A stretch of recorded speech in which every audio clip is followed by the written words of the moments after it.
Amados irmãos, queridas irmãs, louvado seja Deus para sempre. Olha, Jesus sempre foi um deslumbrado pelo seu papai. A gente vai observando as suas palavras, a gente vai observando tudo aquilo que ele ensinava, sempre ele colocava o pai. E isso veio desde pequeno, aos 12 anos, quando Jesus estava ali, Nossa Senhora e São José o esqueceram ali no templo em Jerusalém. Quando eles, depois de 3 dias, voltaram apavorados e o encontraram ali, falaram: meu filho, estávamos aflitos te procurando. E ele disse: vocês não sabiam que devo ocupar-me primeiro das coisas do meu pai? 12 anos, Jesus já tinha experimentado as coisas do pai. O pai já tinha apossado dele, já era uma criança totalmente envolvida no amor do pai. Daí para frente, Deus será sempre a sua ocupação. E ele dizia: quem fizer a vontade do meu pai, esse é da minha família. Quando Jesus encontra com a samaritana, conversa com ela, tal, e Jesus fala que tinha sede e tal, e aí vai aquela conversa com eles, quando de repente Jesus começa a falar para ela: minha filha, você está buscando a felicidade aonde ela não existe. Você já passou pelo primeiro marido, o segundo, o terceiro, o quarto, o quinto, está no sexto marido e não está feliz. Minha filha, você não precisa de mais um homem, você precisa de Deus na sua vida. Olha, nem todos os amantes do mundo são capazes de preencher o vazio que você tem no seu coração. Mas se você beber da fonte que eu lhe der, ou seja, se você buscar no Pai, nunca mais você vai ter sede. Ou seja, você vai ser completamente preenchida e saciada em toda a sua alma. Ah, se você soubesse quem é o meu papai querido. Ah, se você tivesse experimentado, provado dessa água viva.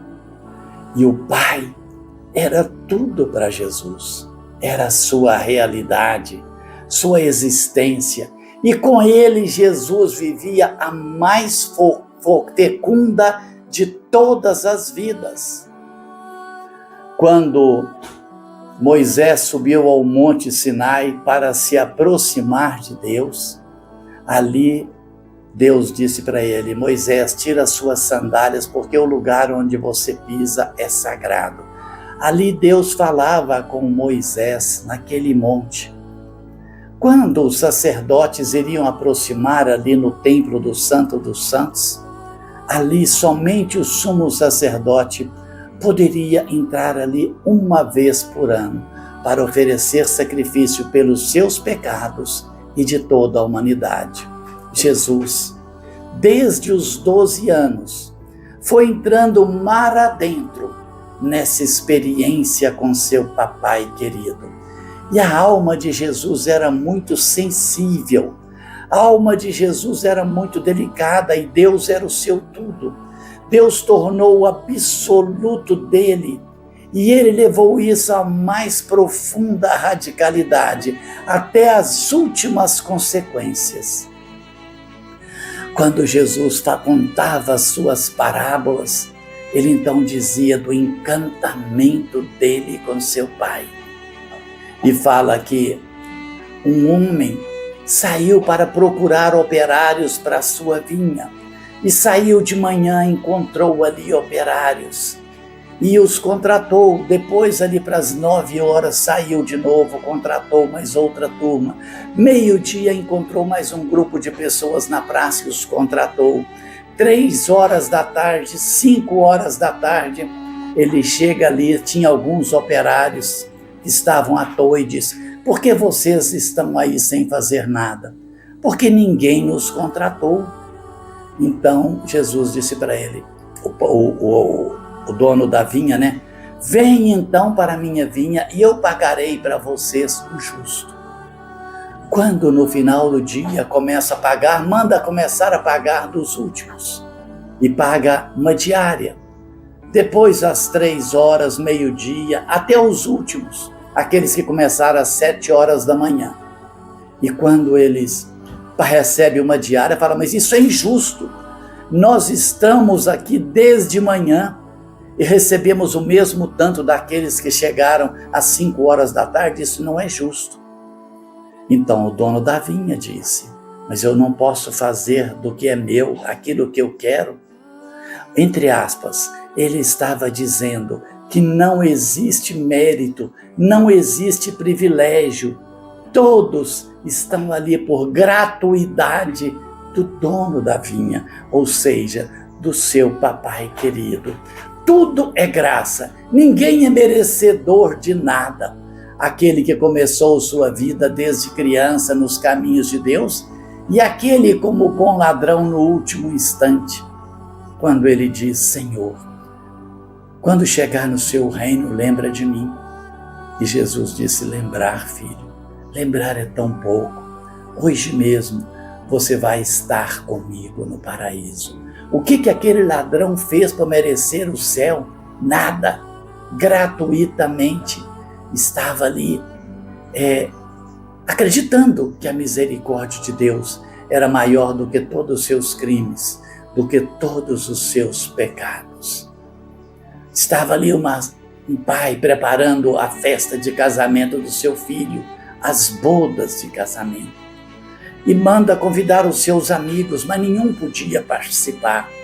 Um tinha que experimentar uma junta de bois, o outro um terreno que comprou, o outro estava em lua de mel, e ninguém tinha tempo para nada.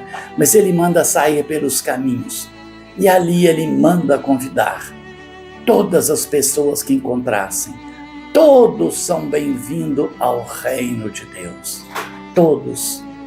Quando Jesus então começa a ver que seus amigos estavam preocupados com os primeiros lugares. Senhor, o primeiro lugar para o meu filho, um à sua direita, outro à sua esquerda, e os outros 10 também começam a brigar. Nós também queremos os melhores lugares. Vaidade das vaidades, dizia Jesus. Ridícula vaidade, brigando pelos primeiros lugares. O Pai dispõe do primeiro lugar de quem Ele quer. Assim é o meu querido papai. Dispõe como Ele quer, do desejo dEle. Ele que dá as ordens, Ele que manda. Quando Jesus chega e pergunta para os seus amigos, que disse o povo que eu sou? Diz que o senhor é Jeremias, João Batista, um dos profetas. E vocês? E Pedro disse, Senhor, Tu és o Cristo, o Santo Filho de Deus. Simão, Simão, foi o Pai que te revelou tudo isso. É o Pai que nos inspira, é o Pai. Quando Jesus cura o leproso, e o leproso volta para agradecer, Jesus fala para ele, vá ao templo e agradeça ao Pai. Toda boa obra, toda dádiva, toda bênção vem do Pai. Vá agradecer ao Pai. Quando Jesus realiza a multiplicação dos pães, querem fazer dele um rei. Ele sobe a montanha e fica lá e manda que seus amigos vão embora. Quando ele desce, querem fazer dele um rei, junta todo mundo. E ele diz, só o Pai é rei, só o Pai. Quando aquele jovem rico aproxima de Jesus e diz para ele, Senhor, o que eu devo fazer de bom para ter a salvação? E Jesus disse, bom é só o Pai, só o Pai é bom. E Jesus estava dizendo que ninguém roube os tributos do Pai, que ninguém tire, só o Pai é bom, tudo para o Pai. Quando ele ensina seus amigos a rezar, dizem, chamem a Deus de Pai, Pai Pai nosso, nosso Pai querido, nosso Pai que está no céu, mas está também aqui. Depois, mais na frente, aquilo irritava os fariseus, porque ele se dizia filho de Deus. E Jesus dizia, mas ele é muito mais do que isso. Ele é o nosso Abá, o Pai, o nosso papaizinho querido, o nosso papai amado, o nosso papai adorado. Deus é o nosso papai querido. Fiquem com Deus, gente. Até nosso próximo programa, se Deus quiser. Em nome do Pai, do Filho e do Espírito Santo. Amém.